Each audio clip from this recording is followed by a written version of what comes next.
Willkommen zum Schlussspurt der Aqua-Route hier bei Kingdom Hearts Birth by Sleep Final Mix. Uns erwarten hier, ja, es ist, man kann es nicht großartig anders beschreiben, einfach noch die zwei, der zwei Wirbelstürme sind es noch. Mit Monstern drin, ich nehme an, das werden noch die letzten Unversierten sein, nachher geht es dann richtig los.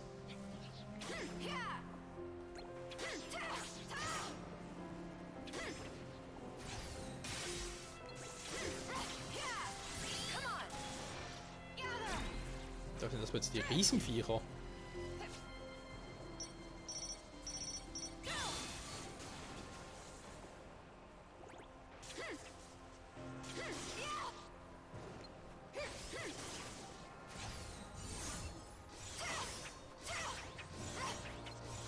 Alter, komm schon. Kann wohl nicht angehen.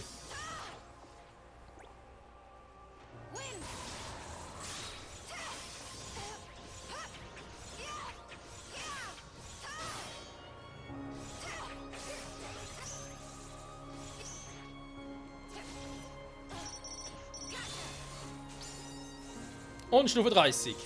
Und Magie gestiegen, Abwehr gestiegen. Lecco mio, ey.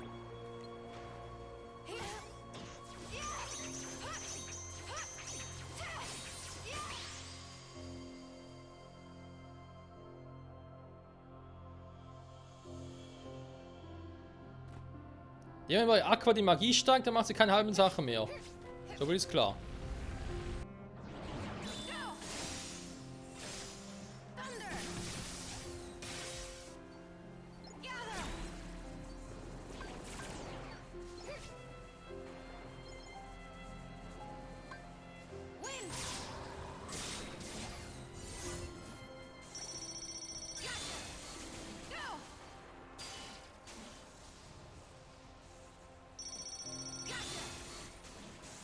Oh, hinter dir Aqua. Wow.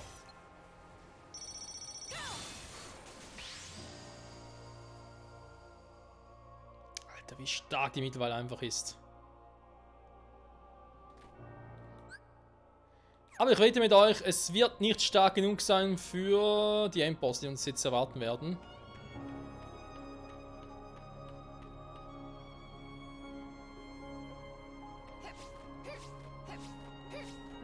Noch ein Mugri-Shop. Würde mich wundern, wenn er noch was hätte, einen Sprungangriff auszuführen. Vielleicht ein physischer Move, aber ich weiß nicht, ob das das Richtige für Aqua ist. Jetzt kommen die ganzen Gar-Dinger, wa? Ga, ga, ga. Ga, ga, ga. Nur Anti-Graga hat er nicht. Magnega. Aeroga. Was haben wir eigentlich mittlerweile? Magnega, Anti-Gravra. Hätten wir den schon gegart, wäre natürlich auch ein bisschen höher. Bin ich mir ziemlich sicher. Ja, ich meine, ich kann zwar mit Blitzgar kombinieren, aber was bringt mir das? Eben gar nichts, weil höher als Ga geht gar nicht mehr. Ga, ga, ga. Blitzgar-Schuss. Okay, das will ich sehen, was das sein soll. Fügt allerlei Fähigkeiten hinzu mit dem Chaos Crystal. Wir haben noch einen Blitzgar sowieso übrig, also das ist kein Problem. Falls irgendwie ein Scheiß-Move sein sollte. Da haben wir noch einen normalen Blitzgar und der. Okay. Der klingt nicht schlecht. Den versuche ich gerne. Kommen wir da mit Aqua hoch? Jo. Muss ja, weil wir haben sonst keine Fähigkeiten mehr. Also jetzt müsste ich eigentlich alle Sticker bekommen. Aber eben das mit den Stickern, ja, ist nice to have. Aber ich persönlich sehe da jetzt irgendwie nicht so ein großes Bedürfnis, die alle zu farmen. Außer eben, die wären für die 100% wichtig für gewisse Seanop-Berichte noch. Dann müsst ihr halt nochmal machen. Vielleicht sogar bei Ventus Route auch noch. Das wäre was anderes. Natürlich krass ist es, nochmal das Spiel durchspielen müsst. Also quasi, eben das Spiel schon nochmal rein jeweils. Also auch bei Ventus. Besseren Sticker sammeln und nochmal die Endbosse platt machen. Oh Mann, ey. Ja gut, ich weiß ja bei Ventus zumindest, wie es geht. Und bei Aqua werden sie auch bald wissen, wie es geht, aber trotzdem.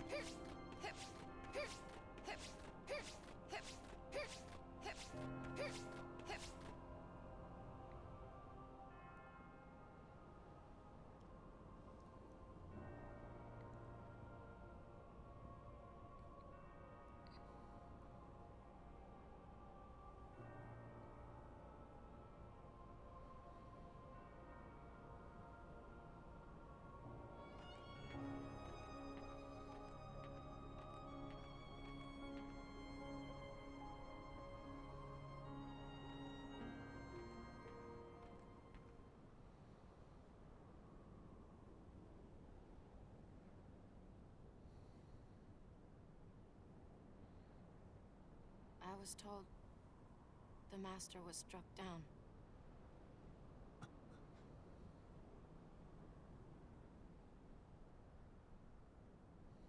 Yes, that's right. I was stupid and helped Xehanort do it. The Master. He tried to hurt Ven. I only fought because I wanted to protect him. But I was tricked. Xehanort set the whole thing up. Also, he could awaken the darkness inside me. You were right, Aqua. And so was the Master. I did need to be watched. I went astray. But no more.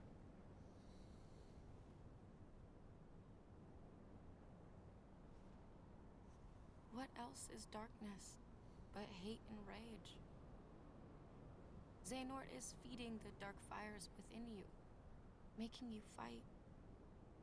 You'll go astray again.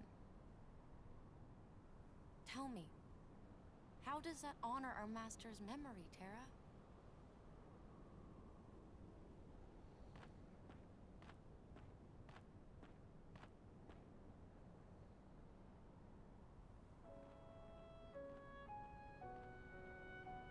Xehanort wants me and Vanitas to fight.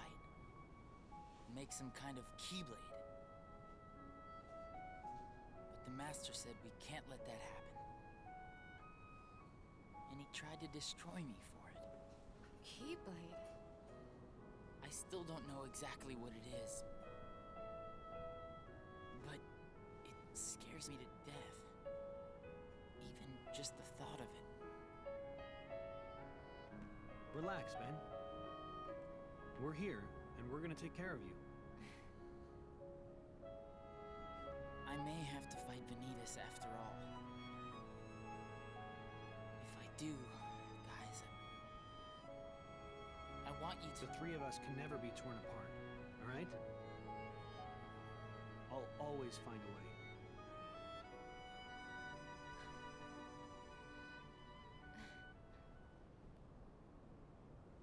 I'm asking you, as a friend. Just... put an end to me.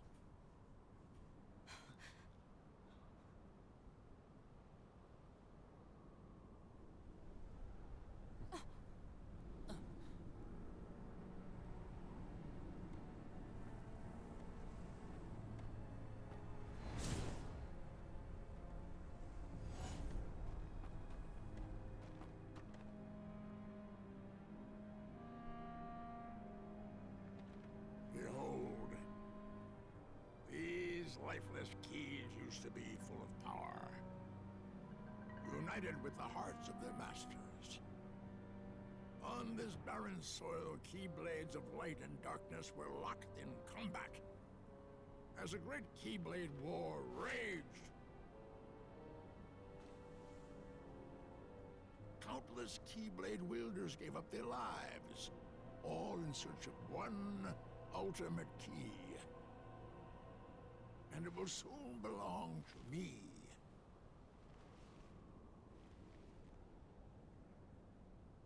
Keyblade!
about you leave the popsicle with me?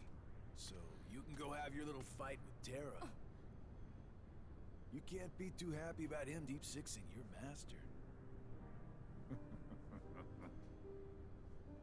Who are you?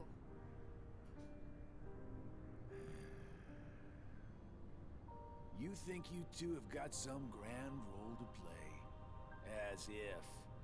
You're only here so that when I finish you off, Terra will succumb to the darkness. So, who wants to go first? Shut up! Oh, so this kiddo thinks he's a full-fledged Keyblade wielder. He's got the angry look down. Go ahead if you want to waste your time. Keep trying to drive us apart with your mind games. It'll never work.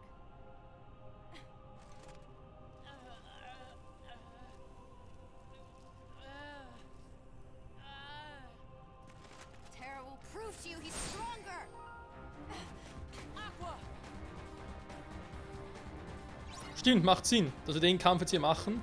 Besiege Break oder Break. Die Frage ist bloß, warum? Warum sollen wir überhaupt gegen ihn kämpfen? Und warum ist er wieder so stark, ey?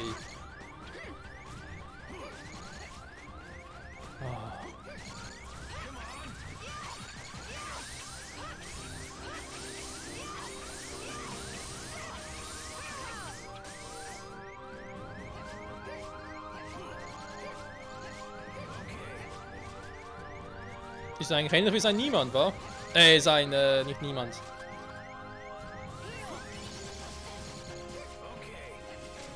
Und zumindest nicht ganz wie sein Niemand.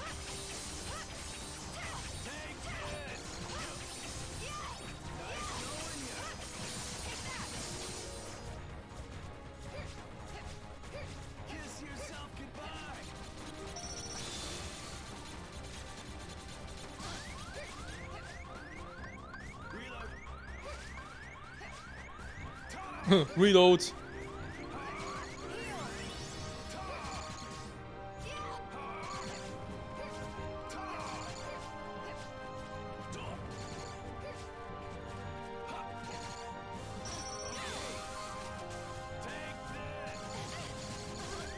Ja, super, ich kann nichts machen. Alter, was für ein Scheiß. Wenn mich einmal drin, dann komme ich nicht mehr raus. Dabei wäre er eigentlich relativ easy zu besiegen. Aber trotzdem, warum ist er hier? Warum er? Hat das überhaupt einen Sinn?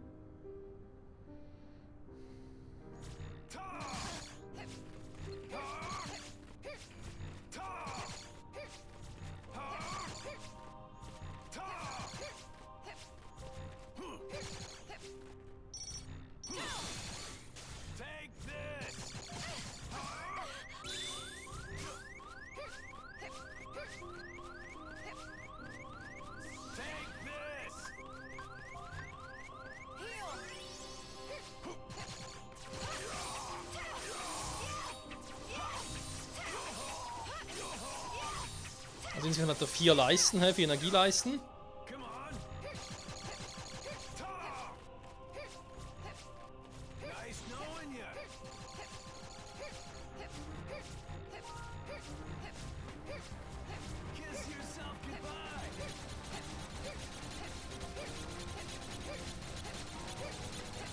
Gucken, was die beste Strategie gegen ihn wäre.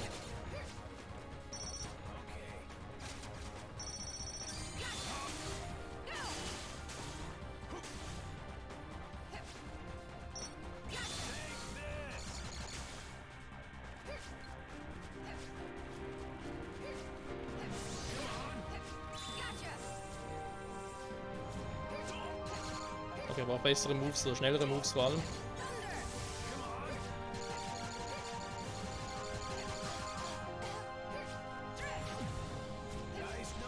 Der bringt nix.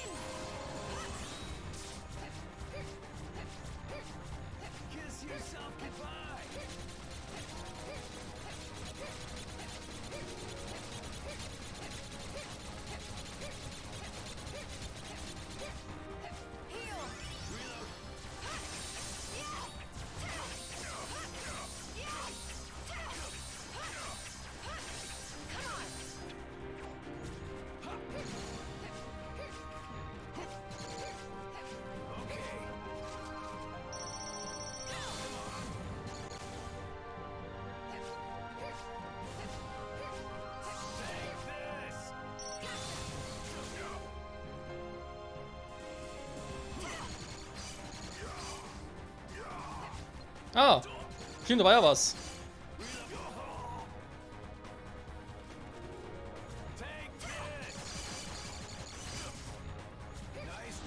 Da komme ich nicht mehr rein, weil es schon so lange her ist.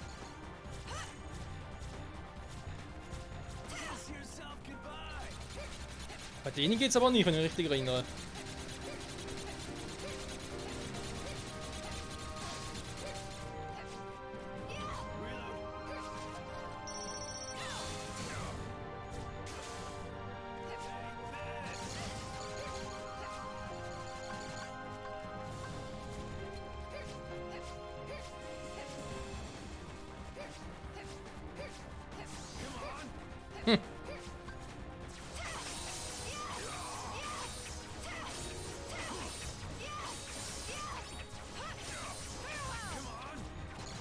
Hey, war gar keinen Schaden mehr?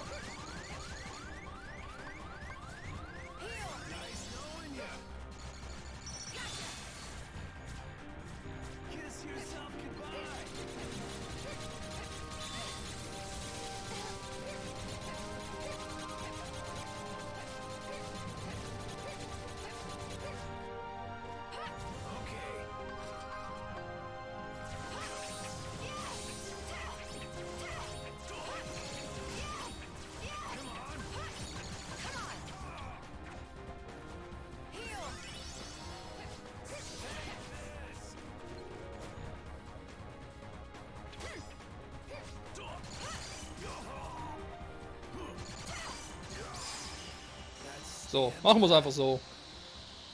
Wesentlich einfacher, Freunde.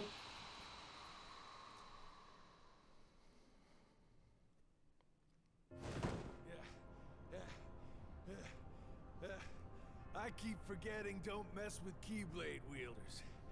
But you know what? That just means I made the right choice. Well, he wanted me to buy time, and I'd say he got it. What? Ven!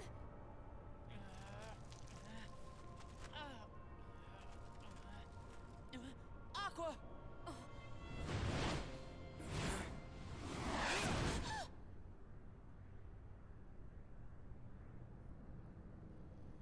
I'm asking you, as a friend, just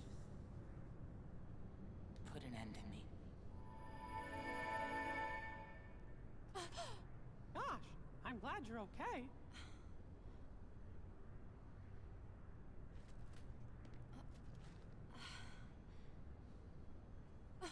Ven!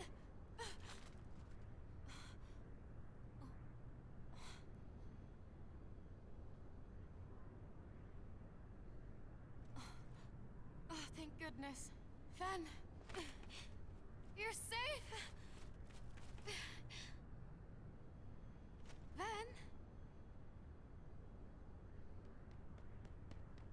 Oh!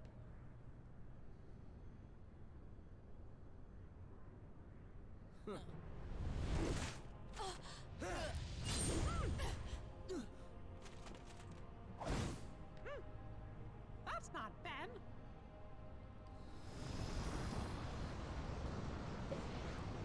Correct. I am not Ventus. His heart has become a part of mine now. This Keyblade will open a door. One that leads to all worlds. Then, Keyblade-bearing warriors will flock here from each and every one of them to battle for the light within Kingdom Hearts. And just like the legend says, the Keyblade War will begin! Shut up! I'm sick of your nonsense. Give Ven his heart back!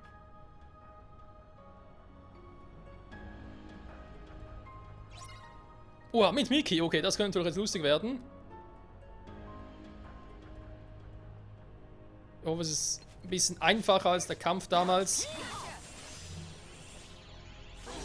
Auf der Ventus-Route. Wow, wow, wow. Mickey?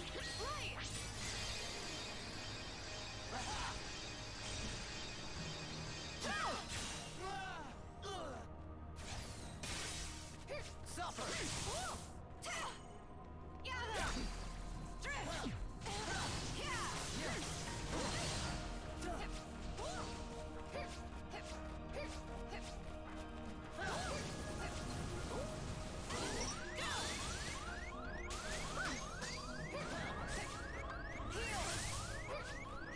Fuck.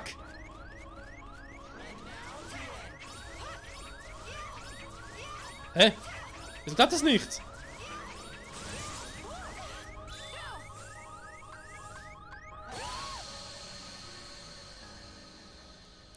Okay. Was bringt mir jetzt, dass Mickey hier mitkämpft? Verstehe ich jetzt irgendwie nicht ganz. Ah gut, muss man den Kampf gegen Dragon nicht auch noch machen. Also ist jetzt die Frage, war, weil Aqua ist eben eigentlich der Mage, sprich, soll ich eher auf Abstand bleiben?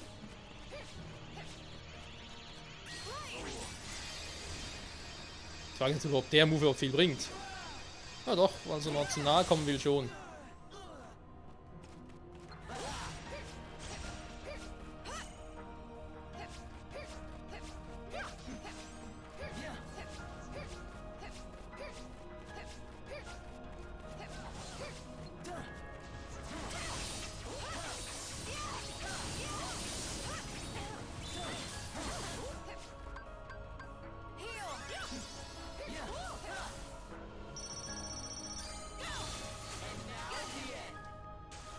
Okay, er visiert schon eher mich an, oder versucht zumindest.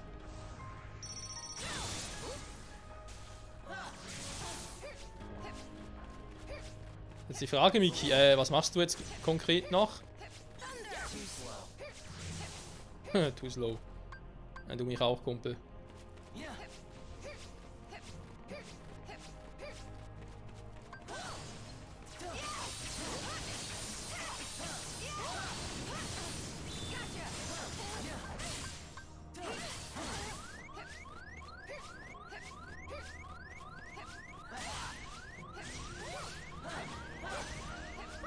Miki, wäre es, wenn du etwas mir helfen würdest?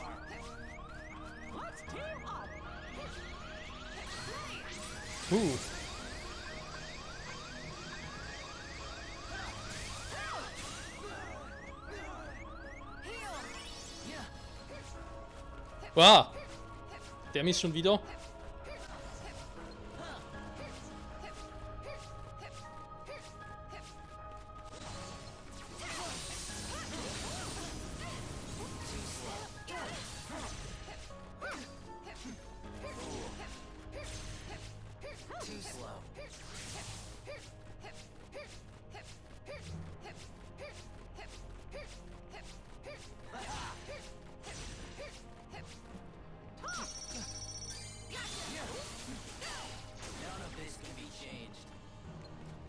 Miki, wie wär's mal?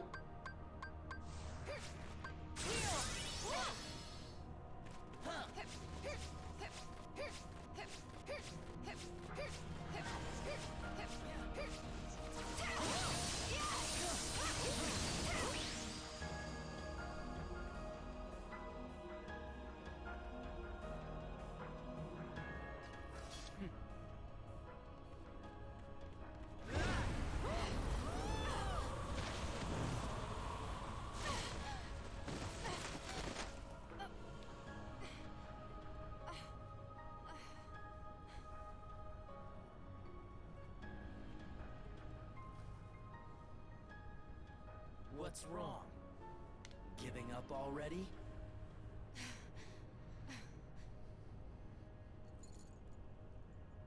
Terra.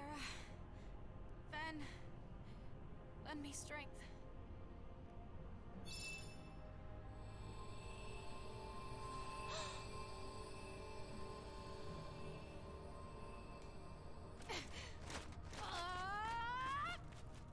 You're just wasting your energy.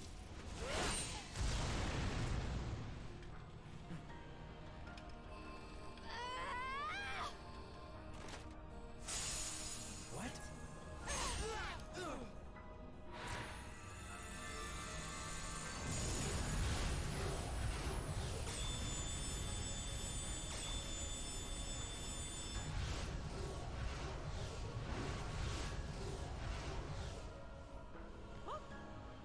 Oh no! It's gone all haywire!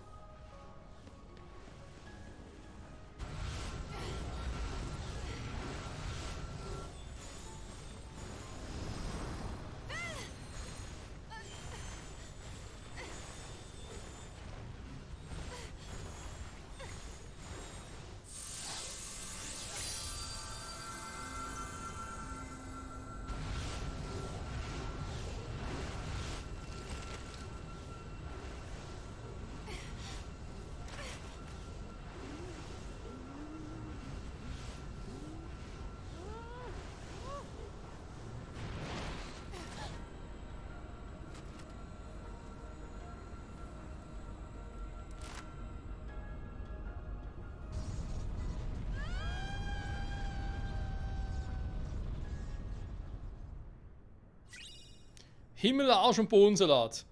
Ich meine, jetzt mal ganz ehrlich. Why? Ich meine, als wir da Ventus-Route gespielt haben, sah es ein bisschen anders aus. So als hätte Ven wirklich sein Inneres selbst besiegt und deswegen wäre auch das Keyblade zerbrochen. Hier sieht es eher so aus, als wäre Aqua diejenige gewesen, die den Hauptanteil, oder vor allem dafür gesorgt hat, dass das Ding zerbricht. Wobei andererseits natürlich Vanitas auch ein bisschen erstaunt darüber, wenn natürlich beides parallel gespielt hatte. Könnte schon sein, dass eben doch irgendwie beides zusammengewirkt hat und beide gemeinsam halt das Keyblade zerstört haben. Ja, aber jetzt ist die Frage, was passiert jetzt?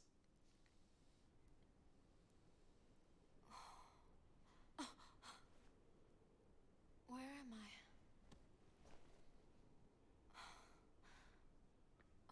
Aqua, you lost consciousness. Fortunately, Mickey found you and Ventus drifting in the lanes between, and brought you back to me to receive proper care. I am sorry, but there was no sign of terror. I see.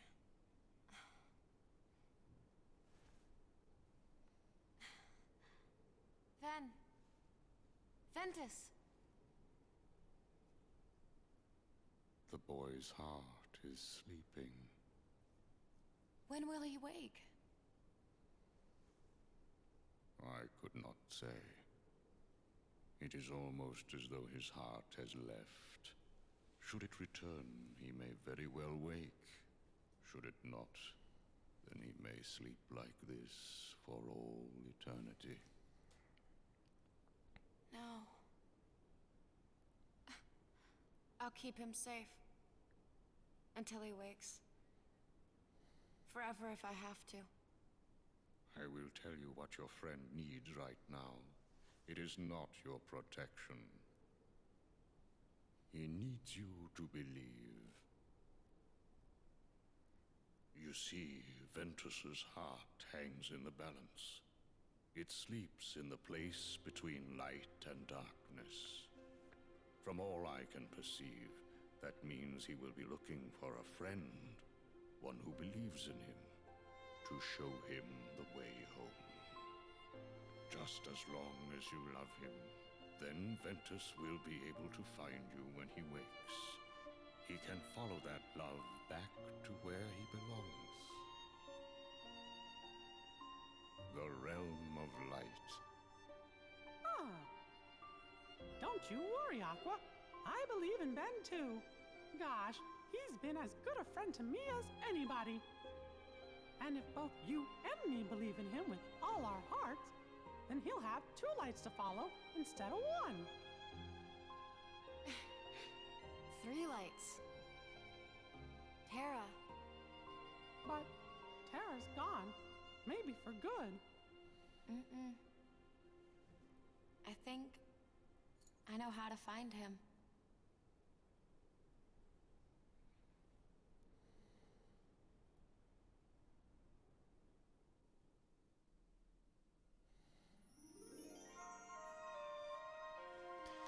Tja.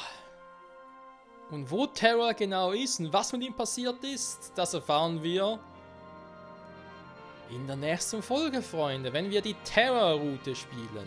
Ich muss jetzt zugeben, das Ende von Aquas Route war anders, als ich mir gedacht hätte, aber besser, als ich mir gewünscht hätte. Ich habe das Gefühl, jetzt im Rückblick, sowohl Ventus als auch Aquas Route hat ein bisschen Tiefgang, ja. Beide mussten sich selber ein bisschen in Frage stellen und so, das ist natürlich klar. Und eben hat auch ihr Glaube, ihre Freundschaft wurde auch auf die Probe gestellt. So wird es bei Terra, denke ich, ähnlich sein. Aber jetzt der Endkampf gegen Vanitas, der war aus Aquas Sicht schon interessant. Vor allem, wenn man eben Ventus Route bereits gespielt hat. Ja, ob wir jetzt natürlich Terra finden können mit dem Schlüsselanhänger, das wird noch ein bisschen dauern, denn erst müssen wir Terras Route spielen. Erst wenn wir alle 3 Routen gespielt haben, erst dann können wir ein geheimes Ende freispielen.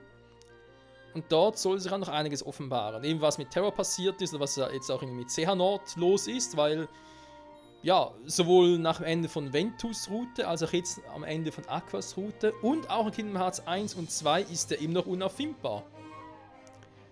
Und Vanitas ist ja auch so ein Fakt, aber ich glaube, der ist mal besiegt fürs Erste oder bis auf Weiteres, weil eigentlich ist er ein Teil von von Ventus, nicht wahr? Kairi. Ja, da wird dann so ein Thema sein, wie sie überhaupt von Wailing Garden aus nach Destiny Island kam.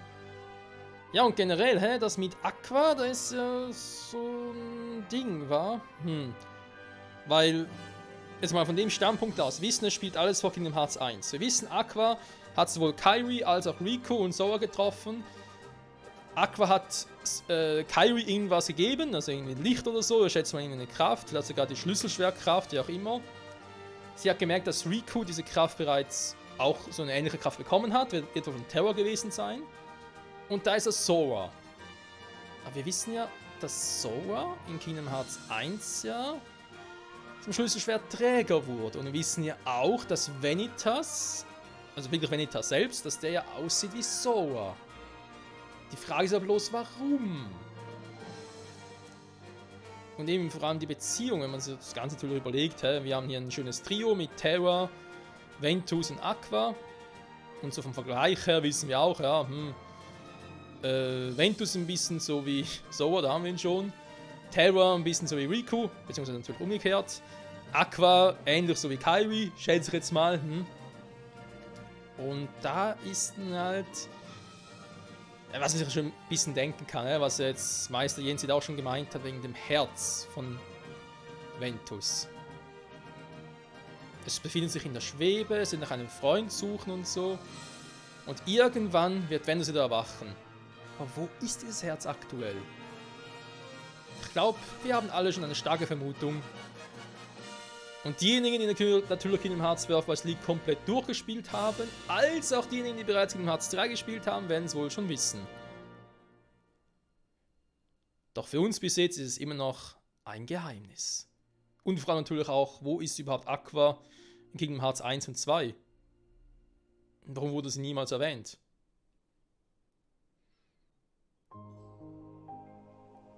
Die Suchende. So, Schwierigkeitsgrad normal.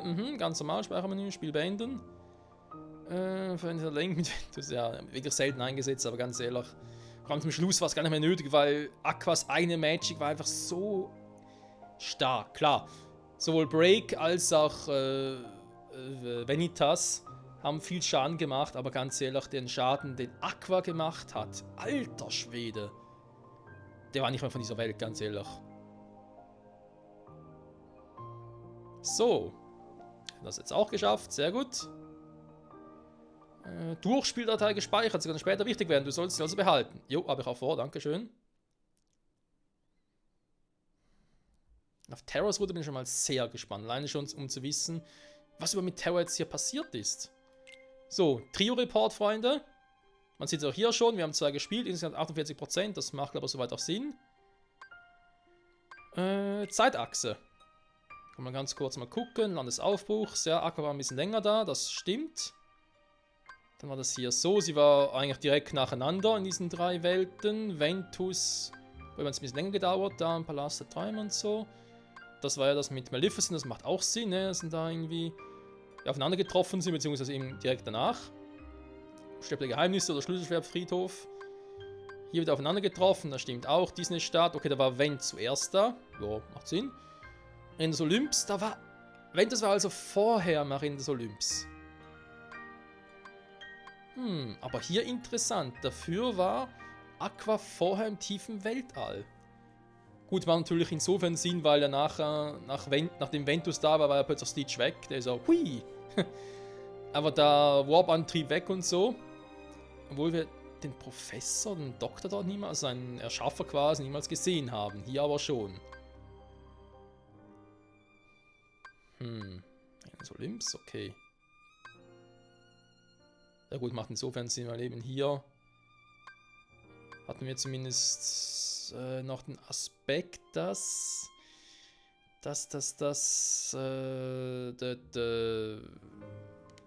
mit Zack, dass er zuerst einen Helm trug und nachher nicht mehr. Das macht umgekehrt gar keinen Sinn. Warum soll man zuerst keinen Helm tragen und nachher schon? Neverland, da ist klar, das haben wir gesehen, warum das so sein muss. Mystischer Turm, ja. Währenddessen war es in Insel des Schicksals. Währenddessen hat Ventus erfahren, was eigentlich so mit ihm abgeht, sag ich jetzt mal. Wer er überhaupt ist und so. Nachher ging er zurück zum Meister Eracus. Da war das mit Terror. Das war irgendwie parallel dazu. Und am Schluss der Schlüsselschwertfriedhof.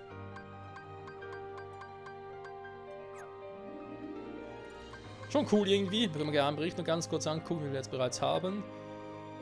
1, 3, 4, 6, 7, 9, 10, 12. Okay. Die 2, die 5, die 8 und die 11 fehlen. Und vielleicht noch eine 13. Wegen Organisation 13. Würde insofern Sinn machen. Wir haben irgendwie 4 oder 5 von jedem Charakter bekommen. Boah, dann würde es schön aufgehen. Gut, sollte aber dazu, Freunde, Spielfortschritten so. Nee. Das soll das erste gewesen sein. Wir sehen uns nächste Folge wieder hier. Zurück bei Kingdom Hearts, Birth by Sleep, Final Mix. Dann endlich aus Sicht von Terra. Aus der Sicht, die man eigentlich, sag jetzt mal, laut offiziellen Angaben zuerst spielen sollte. Wobei ich persönlich habe jetzt doch relativ viel Bock drauf, muss ich ganz ehrlich dazugeben. Und ja, mal gucken, wie er sich spielt, was er dabei erleben wird alles. Und eben natürlich das geheime Ende, wie denn überhaupt die Geschehnisse mit Kingdom Hearts 1 und dem Trio rund um Sora, Riku und Kairi zusammenhängen. Bis dahin, ciao zusammen.